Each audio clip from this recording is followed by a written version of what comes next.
दोस्तों यह पार्ट वहीं से शुरू होता है जहां से हमारा पिछला पार्ट खत्म हुआ था। दोस्तों आपने पिछले पार्ट में देखा होगा कि टैनी ने टेरेबन को एक जोरदार थप्पड़ दे मारा होता है, जिसे देखने के बाद उसका नाइट बहुत ही ज्यादा गुस्से में हो जाता है और कहने लग जाता है कि बास्टर तुम्हारी हिम्मत कैसे है उसे मारने की। लेकिन हम देखते हैं कि टैनी भी उस नाइट को एक जोरदार थप्पड़ दे मारता है, जिसकी वजह से उस नाइट का एक दांत टूट जाता है और वह हवा में उड़ता हुआ दूर जा रहा होता है। जिसे देखने के बाद एक बंदा कहने लग जाता है कि यह क्या है, उसने तो एक ही फटके में उसे हवा में उड़ा दिया।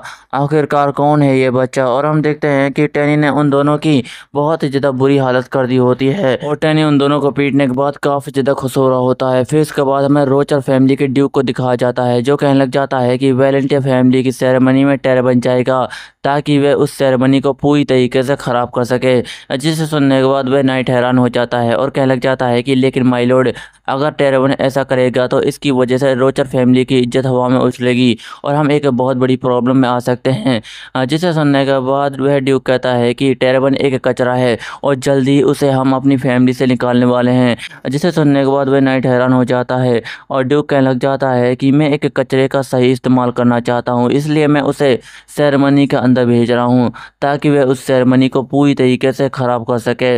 मुझे पता है कि तुम मुझे एक अच्छी खबर सुनाओगे, लेकिन टैनी ने उन दोनों को पीटकर रोचर फैमिली का प्लान पूरी तरीके से खराब कर दिया होता है। जिसे देखने के बाद दूसरी फैमिली का राजकुमार कहता है कि वह बच्चा तो सच में बहुत ही ज्यादा कमाल का है। उसे देखने से ऐसा लगता है कि जैसे वह एक्सपर्ट लेवल पर है, लेकिन कौन है वह बच्चा। जिसे सुनने के बाद उसका नाइट कहता है कि उसके काले बाल है। उसे देखने से ऐसा लगता है कि जैसे वह वैलेंटिया फैमिली का कोई मॉन्स्टर है और वह अभी एक बच्चा है। जिसे सुनने के बाद वह राजकुमार जोर जोर से हंसने लग जाता है और कहने लग जाता है कि ऐसा है क्या, क्या वैलेंटाइन फैमिली ने एक मॉन्स्टर को पाल कर रखा है, यह तो काफी ज्यादा अच्छा है। फिर तो मुझे इस कमाल के बच्चे से मिलना होगा। लेकिन ड्यूक एल्वन रोचर, उसका क्या करने का प्लान है। मैं जानता हूँ कि वह एक जहरीला बूढ़ा सांप है जो कुछ भी कर सकता है। क्या वैलेंटाइन फैमिली को वह पूरी तरीके से खत्म करना चाहता है। जिसे सुनने के बाद उसका नाइट कहता है कि मैं इसके बारे में पूरी तरीके से नहीं जानता। मुझे लगता है कि वह वैलेंटाइन फैमिली को खत्म नहीं करेगा, क्योंकि वह वैलेंटाइन फैमिली के साथ अपने संबंध बनाना चाहता है। जिसे सुनने के बाद वह राजकुमार कहता है कि मुझे इसके बारे में कुछ भी नहीं पता, लेकिन मैं जानता हूँ कि वह बूढ़ा कोई घटिया खेल खेलने की कोशिश कर रहा है, लेकिन शायद उसे पता नहीं है कि वैलेंटाइन फैमिली पहले से ज्यादा ताकतवर हो चुकी है और यहाँ के ड्यूक 7 महान शूरवीरों में से एक बन चुके हैं जिनका कोई भी सामना नहीं कर सकता। जिसे सुनने के बाद उसका नाइट कहता है कि लेकिन किंग बिल्कुल भी नहीं चाहते कि वैलेंटाइन फैमिली अकेले काम करे। जिसे सुनने के बाद वह राजकुमार हैरान हो जाता है और कहने लग जाता है कि मैं भी किंग की बातों से पूरी तरीके से सहमत हूँ। वैलेंटाइन फैमिली पूरी तरीके से अकेली है और मैं चाहता हूँ कि वह किसी के साथ मिलकर आगे बढ़े, लेकिन सबसे पहले मुझे रोचर फैमिली के बास्टर्ड को सबक सिखाना होगा वैलेंटाइन फैमिली की सेरेमनी को खराब करने के लिए। जिसे सुनने के बाद उसका नाइट कहता है कि लेकिन माय लॉर्ड, मुझे नहीं लगता कि आपको इस तरह से अपने आप को दिखाना चाहिए, और वैसे भी यहाँ पर वैलेंटाइन फैमिली के यंगेस्ट सन आ चुके हैं और वे अपनी छोटी बहन से बहुत ही ज़्यादा प्यार करते हैं। जब उन्हें पता लगेगा कि उसके साथ ऐसा हुआ तो वह रोचर फैमिली को बिल्कुल भी नहीं छोड़ने वाले। जिसे सुनने के बाद वह राजकुमार कहता है कि चलो तो फिर ठीक है। फिर इसके बाद हम स्वॉर्ड एम्पर को देखते हैं जहाँ पर टैनी आ चुका होता है और स्वॉर्ड एम्पर कहता है कि रोचर फैमिली के तीसरे बेटे टेरेबन को उसके घर से निकाल दिया गया है। अच्छा हुआ कि तुमने टेरेबन को सबक सिखाया, उसे एक अच्छा सबक मिल गया। जिसे सुनने के बाद टैनी कहता है कि यह तो काफ़ी ज़्यादा अच्छा है। जिसे सुनने के बाद स्वॉर्ड एम्पर गुस्सा हो जाता है और कहने लग जाता है कि क्या कहा, अच्छा तुम बहुत ही ज़्यादा लकी थे जिसकी वजह से तुम बच गए। अगर तुमने ऐसी हरकत किसी और राजकुमार के साथ करने की कोशिश की तो तुम बिल्कुल भी नहीं बचने वाले। तुम्हें नहीं पता कि तुमने क्या किया है। अगर तुमने ऐसी हरकत दोबारा से करने की कोशिश की तो डीमन किंग की आर्मी आने से पहले तुम जेल में होगे। जिसे सुनने के बाद टैनी कहता है कि लेकिन वह लोग राजकुमारी को छेड़ रहे थे जिसकी वजह से मैं अपने आप को नहीं रोक पाया। जिसे सुनने के बाद स्वॉर्ड एम्पर कहता है कि हाँ, यह तो काफ़ी ज़्यादा अच्छा किया तुमने। जिसे सुनने के बाद टैनी कहता है कि क्या आप मेरी बात से सहमत हैं। जिसे सुनने के बाद स्वॉर्ड एम्पर कहता है कि हाँ, उन बास्टर के साथ ऐसा ही होना चाहिए था। उन्होंने मेरी बेटी को परेशान किया है। आखिरकार उसकी हिम्मत कैसे हुई मेरी बेटी को छेड़ने की। शायद उसे पता नहीं है कि उसके साथ क्या हो सकता है। जिसे सुनने के बाद टैनी बाहर आ जाता है और अपने मन में कहने लग जाता है कि यह बुढ़ा तो अपनी बेटी के लिए कुछ भी कर सकता है और मुझे कंट्रोल में रहने के लिए कह रहा था, घटिया बुढ़ा। लेकिन अचानक से टैनी को आवाज आती है कि जल्दी करो, हम उन बास्टर को छोड़ेंगे नहीं। उनकी हिम्मत कैसी हुई हमारी छोटी बहन को परेशान करने की। और टैनी उन्हें देखने के बाद काफ़ी ज़्यादा हैरान हो जाता है और हम देखते हैं कि ये वेलेंटिया फैमिली के यंगेस्ट सन होते हैं और वह कहने लग जाते हैं कि उन कमीनों की हिम्मत कैसे हुई मेरी बहन को छेड़ने की। वह लोग आज मुझसे नहीं बचने वाले। कहाँ गया वह टेरेबन। और टैनी उन्हें देखने के बाद कहने लग जाता है कि लगता है कि मैंने इन्हें कहीं पर तो देखा है। और हम देखते हैं कि वह बंदा टैनी से जाकर टकराता है और दूर जाकर गिरता है, जिसे देखने के बाद उसका भाई काफ़ी ज़्यादा हैरान हो जाता है और कहता है कि टेरन तुम्हें क्या हुआ। और वह अपने मन में कहने लग जाता है कि टेरन एक्सपर्ट लेवल पर है लेकिन वे एक बच्चे से टकराने के बाद दूर चला गया। आखिरकार ऐसा कैसे हो सकता है। लेकिन जैसे ही वह टैनी को देखता है वह हैरान हो जाता है और कहने लग जाता है कि ऐसा नहीं हो सकता, यह बच्चा तो एक एक्सपर्ट लेवल पर है लेकिन ऐसा कैसे हो सकता है। जिसे सुनने के बाद उसका दूसरा भाई कहता है कि कहीं ये वही बच्चा तो नहीं जिसने ड्रेक सेलर को हराया था और ये एक्सपर्ट लेवल पर पहुंच चुका है। जिसे सुनने के बाद टैनी कहता है कि नहीं, ऐसा कुछ भी नहीं है और वैसे भी ड्रेक सेलर ने अपने हथियार फेंक दिए थे जिसकी वजह से मैं उसे हरा पाया था और ये एक नॉर्मल फाइट थी। जिसे सुनने के बाद वह बंदा कहता है कि इसका मतलब है कि वह अफवाहें बिल्कुल सच थी। और दूसरा भाई कहता है कि हाँ, तुमने बिल्कुल सही कहा, इसमें सच में बहुत ही ज़्यादा पावर है। मुझे यकीन नहीं होता कि एक 13 साल का बच्चा एक्सपर्ट लेवल पर पहुंच चुका है। आज तक कोई भी महान शूरवीर ऐसा नहीं कर पाया। जिसे सुनने के बाद उसका दूसरा भाई कहता है कि हाँ, तुमने बिल्कुल सही कहा, लेकिन हमें बहुत ही ज़्यादा जल्दी है जिसकी वजह से हमें यहाँ पर जाना होगा। हम तुम्हें बाद में मिलेंगे बच्चे। और हम देखते हैं कि वे बड़ी तेज़ी के साथ वहाँ से भाग रहे होते हैं और कहने लग जाते हैं कि वह कमीना बास्टर कहाँ गया, उसकी हिम्मत कैसी हमारी छोटी बहन को छेड़ने की।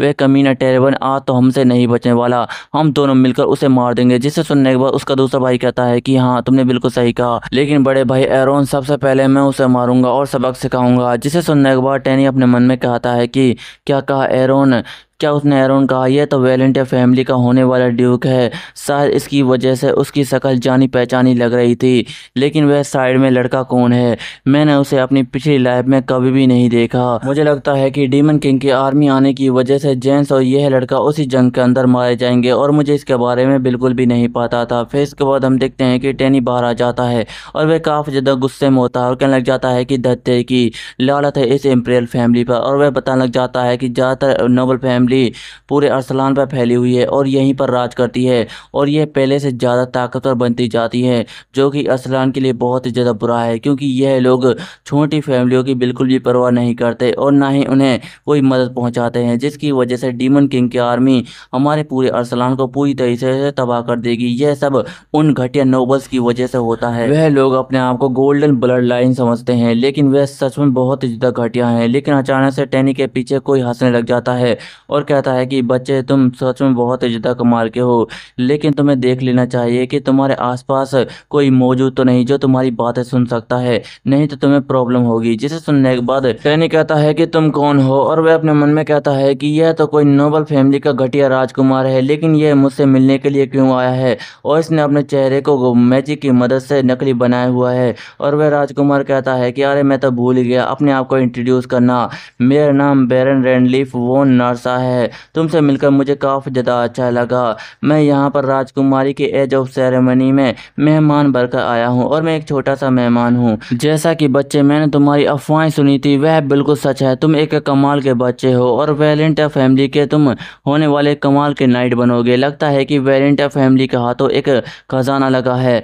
जिसे सुनने के बाद टैनी कहता है कि ऐसा कुछ भी नहीं है, वेलेंटिया फैमिली सिर्फ मेरी मदद कर रही है। जिसे सुनने के बाद नर्सा कहता है कि वेलेंटिया के लोग तो सच में बहुत ज़्यादा घटिया है, इन लोगों को तो कीमती लोगों की बिल्कुल भी पहचान नहीं है। जिसे सुनने के बाद टैनी गुस्सा हो जाता है और कहने लग जाता है कि शायद तुम भूल रहे हो कि हम लोग वेलेंटिया में खड़े हैं और तुम्हें इसकी सज़ा जरूर मिल सकती है। जिसे सुनने के बाद वह राजकुमार नर्सा काफ़ी ज़्यादा हैरान हो जाता है और ज़ोर ज़ोर से हंसने लग जाता है और कहने लग जाता है कि बच्चे, जैसा कि मैंने सोचा था तुम तो उससे भी ज़्यादा कमाल के निकले, तुमने बिल्कुल सच कहा। हम यहाँ पर वेलेंटिया फैमिली के मेहमान बनकर आए हैं और हमें उन लोगों की कदर करनी चाहिए। जिसे सुनने के बाद टैनी अपने मन में कहता है कि आखिरकार यह बास्टर्ड करना क्या चाहता है। और राजकुमार नर से कहता है कि जैसा कि मैंने तुम्हें सलाह दी और तुमने भी मुझे सलाह दी तो हम दोनों दोस्त बन जाते हैं, क्यों मैंने सही कहा ना।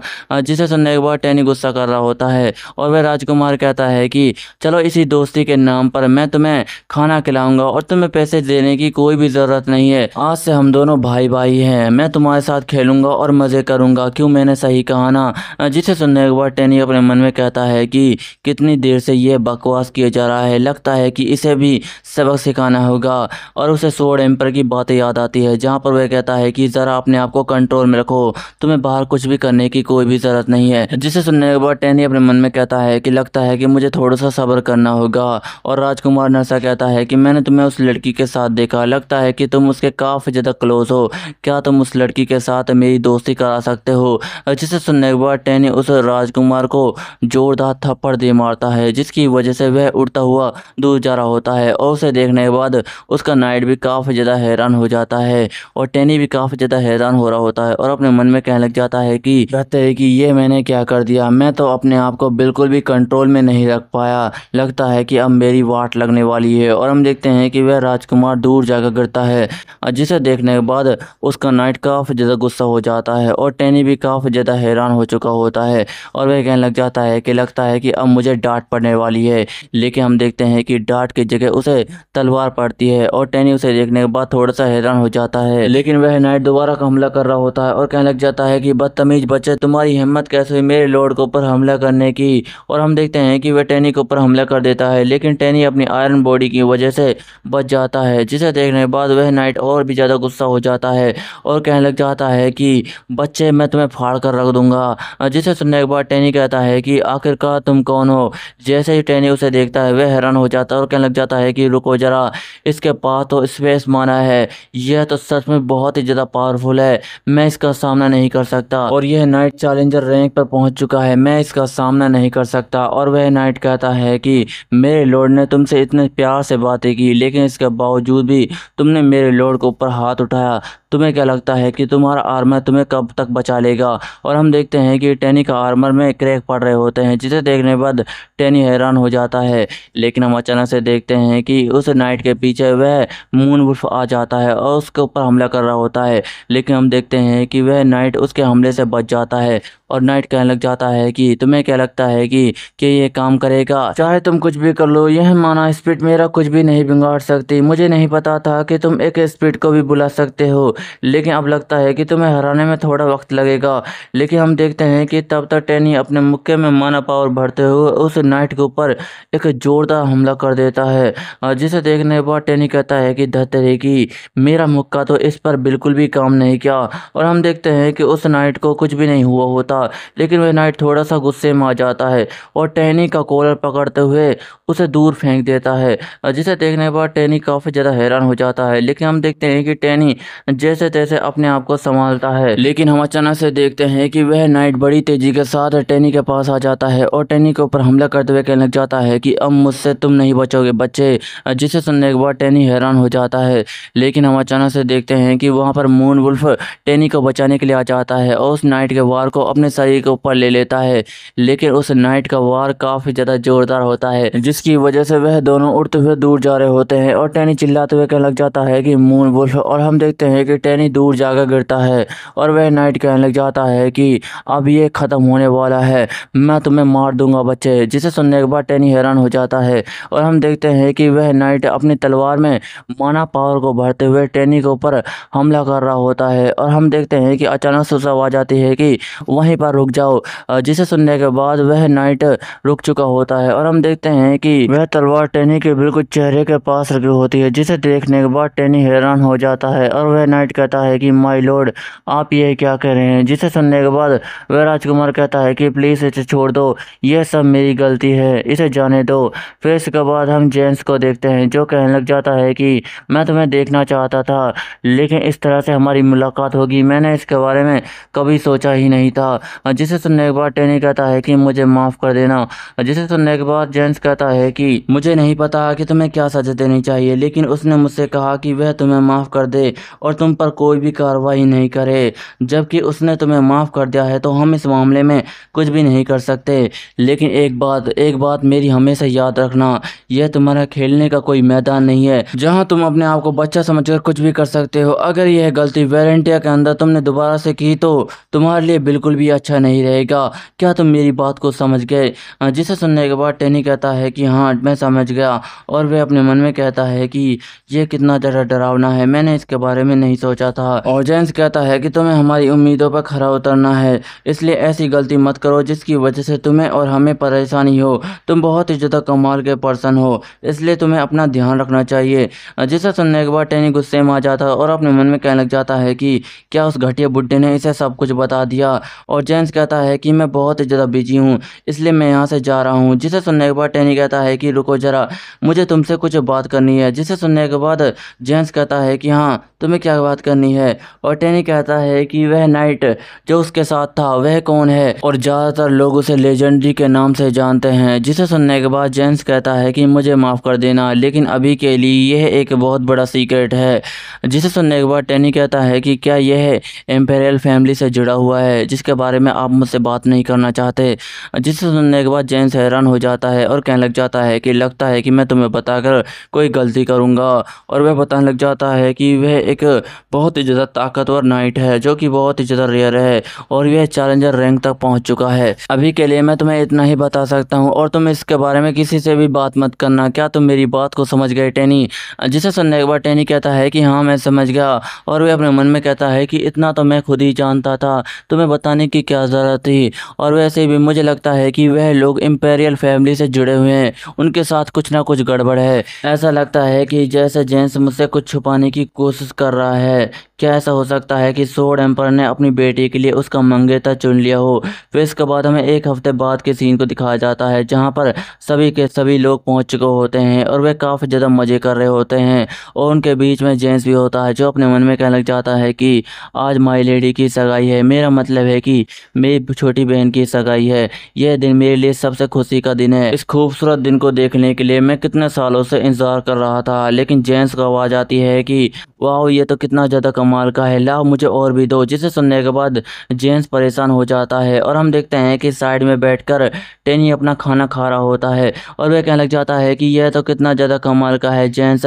इस फूड का नाम क्या है? जिसे सुनने के बाद जेम्स कहता है कि तुम्हें अपने आप पर कंट्रोल रखना चाहिए और थोड़ा धीरे धीरे खाना खाना चाहिए। यहाँ पर बहुत सारा खाना है, यह तुम्हारे लिए काफ़ी रहेगा। जिसे सुनने के बाद टैनी कहता है कि लेकिन जेम्स ब्रदर, मैं तो यहाँ धीरे धीरे ही खा रहा हूँ।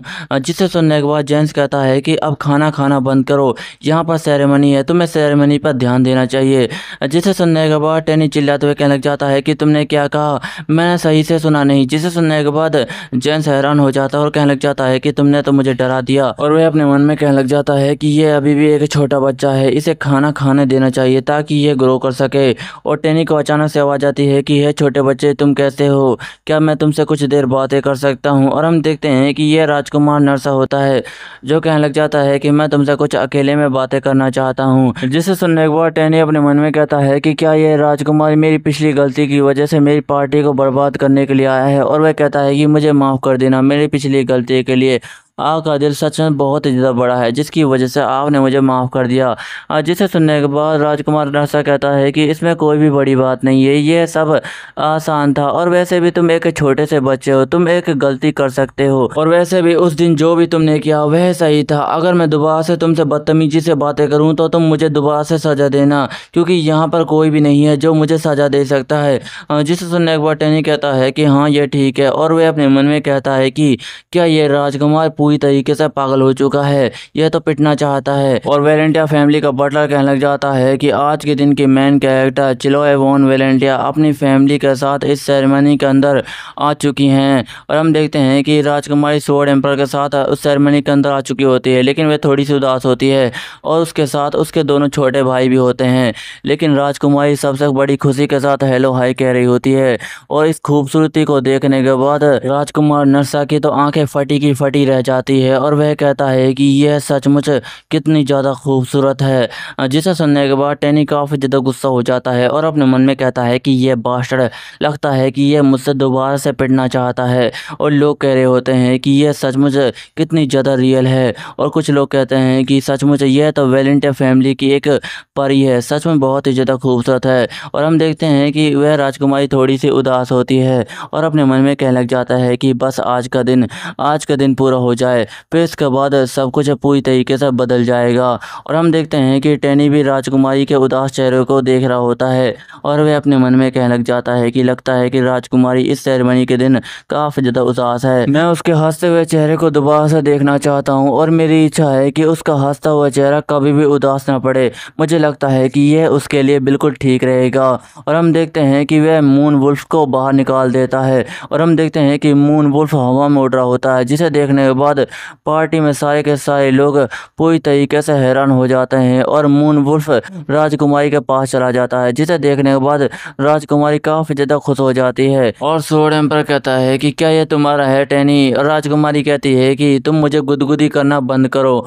और राजकुमारी मून वुल्फ को लेकर कुर्सी पर बैठ जाती है और कहने लग जाती है कि मुझे इसकी हरकतें काफ़ी ज़्यादा पसंद है। और मून वुल्फ उबासी मार रहा होता है, जिसे देखने के बाद पब्लिक कहने लग जाती है कि यह छोटा सा कुत्ता यहाँ पर क्या कर रहा है, यह कितना ज़्यादा अजीब है। और हम देखते हैं कि मून वुल्फ को कुछ होने लग जाता है, जिसे देखकर राजकुमारी थोड़ी सी हैरान हो जाती है और मून वुल्फ अपने असली साइज में आ जाता है, जिसे देखने के बाद राजकुमारी कहती है कि क्या यह सच में मून वुल्फ है। और हम देखते हैं कि मून वुल्फ वहाँ पर सो जाता है, जिसे देखने के बाद सारी की सारी पब्लिक बहुत ही ज़्यादा हैरान हो जाती है और वह कहने लग जाते हैं कि यह तो एक स्पिरिट है, मुझे यकीन नहीं होता है कि एक परी के पास एक स्पिरिट भी है। जिसे देखने के बाद राजकुमार नरसा कहता है कि यह तो बहुत ही ज़्यादा कमाल का है, क्या यह वही स्पिरिट है जो तुमने मेरी नाइट के ऊपर इस्तेमाल की थी? मैंने सोचा नहीं था कि तुम इसे यहाँ पर बाहर निकालोगे, लेकिन तुम्हारा बहुत बहुत शुक्रिया इसे मुझे दिखाने के लिए। जिसे सुनने के बाद टैनी अपने मन में कहता है कि यह शुक्रिया किस बात का कर रहा है, यह सब तो मैंने राजकुमारी के लिए किया है। यह सच में बहुत ही ज़्यादा अजीब है, लगता है कि इसके साथ कुछ ना कुछ गड़बड़ है, मुझे इस पर थोड़ा सी नज़र रखनी होगी। और हम देखते हैं कि स्वॉर्ड एम्पर अपनी बेटी से कहता है कि मैंने तुम्हें इसके बारे में बता दिया था, लेकिन मैं तुम्हें दोबारा से बताता हूँ, तुम्हारा इतना स्वस्थ रहने के लिए बहुत बहुत शुक्रिया। अगर तुम्हारी माँ यहाँ पर जिंदा होती तो वह तुम्हें देखकर काफ़ी ज़्यादा खुश होती। जिसे सुनने के बाद राजकुमारी थोड़ी सी इमोशनल हो जाती है और बाकी बंदे भी थोड़े से इमोशनल से हो जाते हैं और कोई कहने लग जाता है कि यह किसकी बात कर रहा है। जिसे सुनने के बाद दूसरा बंदा कहता है कि मुझे क्या पता वह किसकी बातें कर रहा है। और हम देखते हैं कि स्वॉर्ड एम्पर अपने पास से कुछ निकालता है और ये एक लॉकेट होता है जो कि राजकुमारी के गले में पहरा रहा होता है, जिसे देखने के बाद पब्लिक अपने आप ही खुश हो रही होती है। और बटलर कहने लग जाता है कि आज इस बहुत ज़्यादा खुशी के दिन राजकुमारी के सेरेमनी में हम आपको राजकुमारी के होने वाले मंगेतर के बारे में बताएंगे। जिसे सुनने के बाद स्वॉर्ड एम्पर कहता है कि मेरी होने वाली बेटी का मंगेतर है। और हम देखते हैं कि वह कुछ माना टाइप कुछ करने लग जाता है और एक गोला बना रहा होता है माना से, और जिसे देखने के बाद पब्लिक हैरान हो जाती है और वह कहने लग जाती है कि आखिरकार यह कौन हो सकता है। और हम देखते हैं कि वहाँ पर एक लड़का बन जाता है जो कहने लग जाता है कि मेरा नाम ब्रैडली वॉन अरसलान है और आज मैं बहुत ही ज़्यादा खुशी हूँ कि मुझे वेलेंटाइन फैमिली से जुड़ने का मौका मिला, वह भी एक मंगेतर के रूप में। लेकिन मैं बहुत ही ज़्यादा दुखी हूँ कि मैं इस खुशी के मौके पर यहाँ पर मौजूद नहीं हूँ। जिसे सुनने के बाद विभिन्न हैरान हो जाती है और कहने लग जाती है कि क्या यही राजकुमारी का मंगेतर है? यह तो क्राउन प्रिंस है। और हमें पता चलता है कि यह इस देश के राजा का बेटा है। जिसे देखने के बाद टैनी अपने मन में कहता है कि यह तो वही लड़का है जो मेरी पिछली लाइफ में मारा गया था। जिसे देखने के बाद राजकुमार नरसा कहता है कि चलो अब मेरी बारी है। जिसे सुनने के बाद टैनी उसके हाथ को पकड़ लेता है और उसे कहने लग जाता है कि तुम यह क्या करने की कोशिश कर रहे हो? अगर तुमने कुछ करने की कोशिश की तो तुम्हारे साथ बिल्कुल भी अच्छा नहीं होगा। जिसे सुनने के बाद राजकुमार नरसा हैरान हो जाता है और टैनी कहता है कि यह राजकुमारी की सेरेमनी है, इसे खराब मत करना। जिसे सुनने के बाद राजकुमार नरसा टैनी के सर पर हाथ रखता है और कहने लग जाता है कि छोटे नाइट तुम तो बहुत ही ज़्यादा कमाल के हो, मैं तुम्हारी बात को समझ गया, इसलिए तुम्हें परेशान होने की कोई भी ज़रूरत नहीं है। मुझे नहीं पता कि तुम किस चीज़ के लिए इतना ज़्यादा परेशान हो रही हो, लेकिन शायद तुमने अभी राजकुमार नरसा को जाना ही नहीं है। जिसे सुनने के बाद टैनी हैरान हो जाता है और हम देखते हैं कि राजकुमार नरसा अपना असली चेहरा दिखा देता है और कहने लग जाता है कि छोटे नाइट मैं तुमसे दोबारा से अरसलान में मिलूंगा। और हमें पता चलता है कि ये क्राउन प्रिंस है। जिसकी शादी राजकुमारी से होने वाली है। जिसे देखने के बाद टैनी हैरान हो जाता है और कहने लग जाता है कि ये क्राउन प्रिंस है, ऐसा कैसे हो सकता है। फिर वह अपने मन में सोचने लग जाता है कि क्या मैंने सचमुच क्राउन प्रिंस को थप्पड़ मारा था। नहीं नहीं नहीं, ऐसा नहीं हो सकता। लगता है कि मेरी तो वाट लग चुकी है। मेरी किस्मत सच में बहुत ज़्यादा ख़राब है। आखिरकार मैं इतनी बड़ी गलती कैसे कर सकता हूँ। लगता है कि मैं यह शादी तुड़वा के मानूंगा। और टैनी की हालत देखने के बाद जेम्स कहता है कि तुम इतनी देर से क्या सोच रहे हो। जिसे सुनने के बाद टैनी हैरान हो जाता है और कहने लग जाता है कि नहीं, कुछ भी तो नहीं। जिसे सुनने के बाद जेम्स कहता है कि तुम्हें इसके बारे में चिंता नहीं करना चाहिए, उसने तुम्हें पहले ही माफ़ कर दिया था। और वैसे भी तुम वेलेंटिया के अंदर खड़े हो, वेलेंटिया के अंदर तुम्हें कोई खरोंच भी नहीं पहुंचा सकता। जिसे सुनने के बाद टैनी हैरान हो जाता है और जेम्स बताने लग जाता है कि मैंने तो इसके बारे में तुम्हें शायद पहले नहीं बताया, लेकिन सम्राट ने राजकुमार की शादी रोचर फैमिली की बेटी से तय की थी। लेकिन राजकुमार को यह बिल्कुल भी पसंद नहीं था, इसलिए वह अपनी पिता की इच्छा के खिलाफ भी चले गए।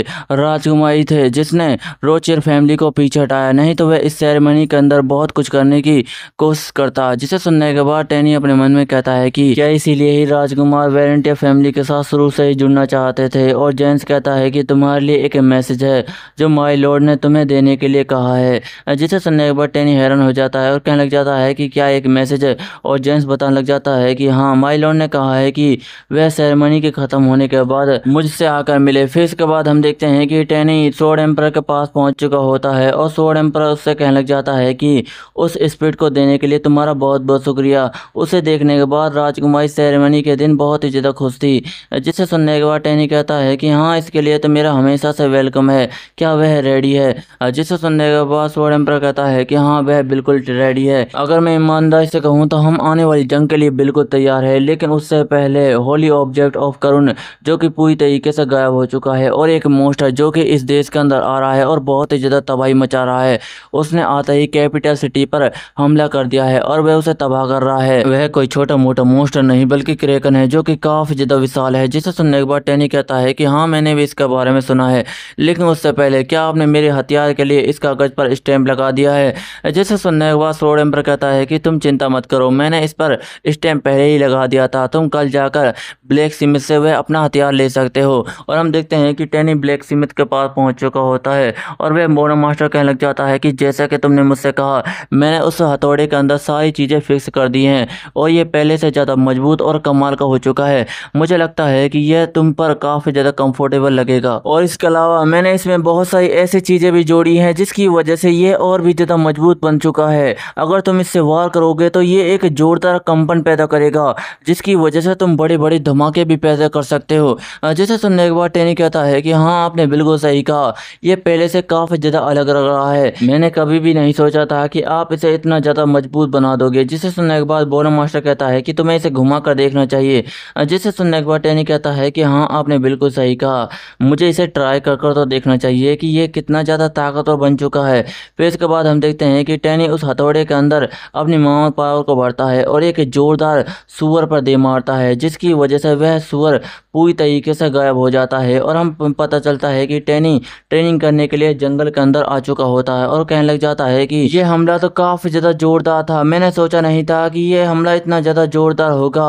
उस बोने मास्टर ने तो मेरे हथौड़े को काफ़ी ज़्यादा मजबूत बना दिया है, इससे मैं बड़े बड़े हमले भी कर सकता हूँ। और हम देखते हैं कि मून वुल्फ आवाज़ें निकालने लग जाता है और उसे बड़ी तेज़ी के साथ वहाँ से ले जा रहा होता है। जिसे देखने के बाद टैनी कहता है कि लगता है कि तुम मून नाइट की वजह से काफ़ी ज़्यादा खुश हो, जिसकी वजह से अपनी असली कंडीशन में आ चुके हो। तुम अब एक असली भेड़िए की तरह लग रहे हो जो कि काफ़ी ज़्यादा फुर्तीले हो चुका है। चलो ये ठीक है, इसकी मदद से हम कुछ ही हफ्तों के अंदर एनॉक्सियन सिटी पहुंच जाएंगे। चलो चलते हैं एनॉक्सियन सिटी। और हमें पता चलता है कि टैनी अपने अगले एडवेंचर के लिए एनॉक्सियन सिटी जा रहा है। और दोस्तों, इसी के साथ यह चैप्टर ख़त्म हो जाता है। दोस्तों, मैं एक नया मानवा लाने की तैयारी कर रहा था और मुझे नहीं पता कि मुझे कौन सा मानवा लाना चाहिए, तो आप कमेंट्स में सजेशन दे देना। अगर आपको वीडियो अच्छी लगी हो तो वीडियो को लाइक एंड चैनल न हो चैनल सब्सक्राइब कर लीजिए। मिलते हैं अगली वीडियो में, धन्यवाद।